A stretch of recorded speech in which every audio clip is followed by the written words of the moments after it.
Hey, what is up, everybody? This is Stevie Reach coming to you here today.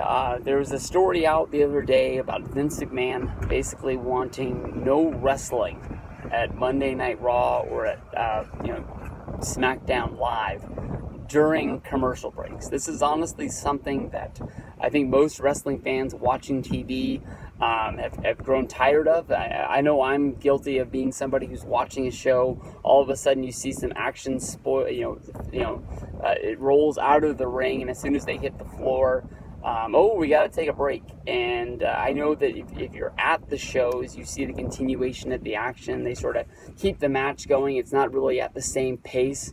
But then as soon as they come back from commercial, it is what it is. I think that, definitely if there's like a Monday Night Football game on or some sort of a playoff basketball game or anything like that, you have the chance of just hitting that remote, getting off that channel, and the next thing you know, you've missed 20 to 30 minutes of Monday Night Raw because you forgot to change the channel back. The best thing I heard about this was from, Brian Alvarez today. Him sort of talking over this with Dave Meltzer, basically saying that, with sports, when they take commercial breaks, that WWE is trying to be like a real life sport.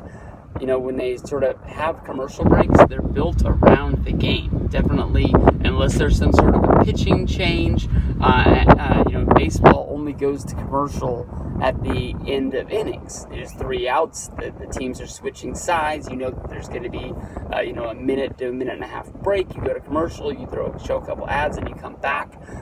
If they do some sort of a pitching change, you could have like a little 30-second ad where you just and you come back. They built it around.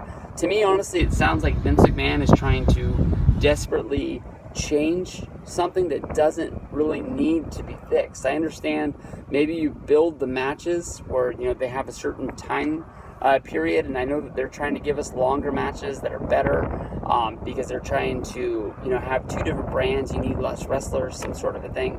But in my opinion, honestly, it wasn't the best wrestling, but the Attitude Era was sort of built around having 4 to 5 minute matches and sort of getting the commercials out of the way and delivering most of the time a good 15-minute main event where you would hear, Jerry the King Lawler and Jim Ross basically saying that they've got their commercials out of the break.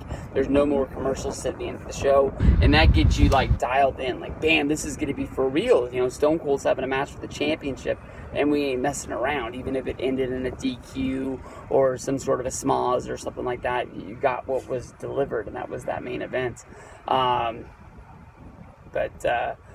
I don't know. To me, I think that Vince is trying to, fix something that really isn't broken.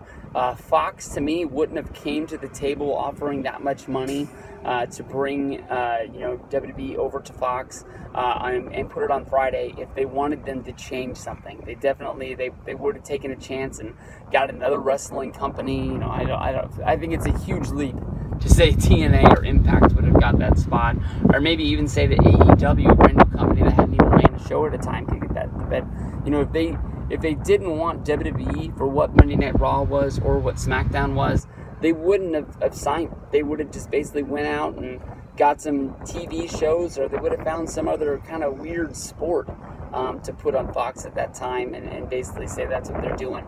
They want WWE because they've been running shows. Vince has been in charge of this company since the early 80s, and even though it seems like it needs to be a place where he steps away and maybe takes care of business stuff, but then sort of lets maybe Stephanie or Triple H or however the team works, let them take care of what actually happens on television instead of coming in on Monday and just basically throwing all the scripts out the window and basically saying we got to rewrite this entire show sort of thing.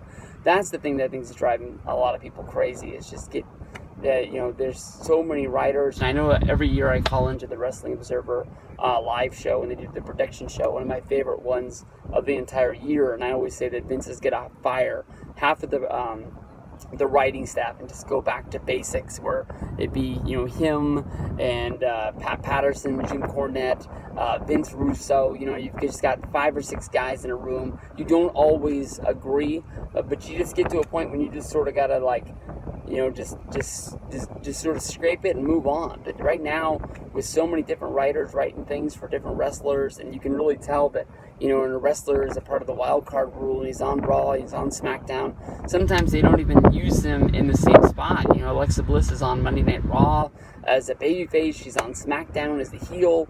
It doesn't really make a lot of sense. So, they got to sort of figure this out and see where it goes from there. But to me, honestly, it's just sort of getting it back to just getting it basic. This is wrestling. You have your feuds. This is what they're feuding over, and not just try to cram so much entertainment into it that you just overdo it, because I think that's really what they're doing these days.